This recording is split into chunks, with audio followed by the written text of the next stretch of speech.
કૃષિ મંત્રી શિવરાજ સિંહ ચૌહાણે આજે લોકસભામાં વિકાસ ભારત રોજગાર અને આજીવિકા મિશન ગ્રામીણ બિલ 2025 રજૂ કર્યું।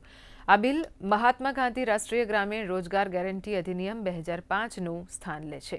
તે દરેક ગ્રામીણ ઘરના દરેક પુખ્ત સભ્ય માટે 125 દિવસની રોજગાર સુનિશ્ચિત કરશે, જે ગ્રામીણ અર્થતંત્રને મજબૂત બનાવશે।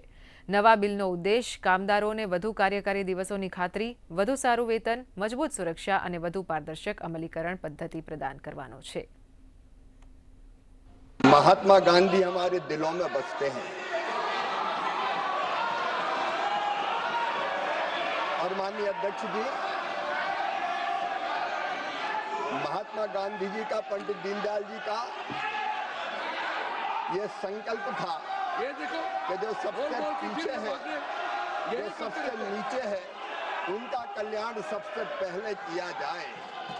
और हम केवल महात्मा गांधी जी को मानते नहीं है, हम महात्मा गांधी जी की भी मानते हैं और उन्हीं के विचारों पर आधारित, पंडित दीनदयाल उपाध्याय जी के विचारों पर आधारित गरीब कल्याण की कई योजनाएं ये सरकार मोदी जी के नेतृत्व में चला रही है। और जहां तक मनरेगा का सवाल है, माननीय अध्यक्ष जी, कांग्रेस तो यूपीए तो केवल मनरेगा लेके आई थी, लेकिन 2,13,220 करोड़ रुपया यूपीए की सरकार ने मनरेगा पर खर्च किए थे।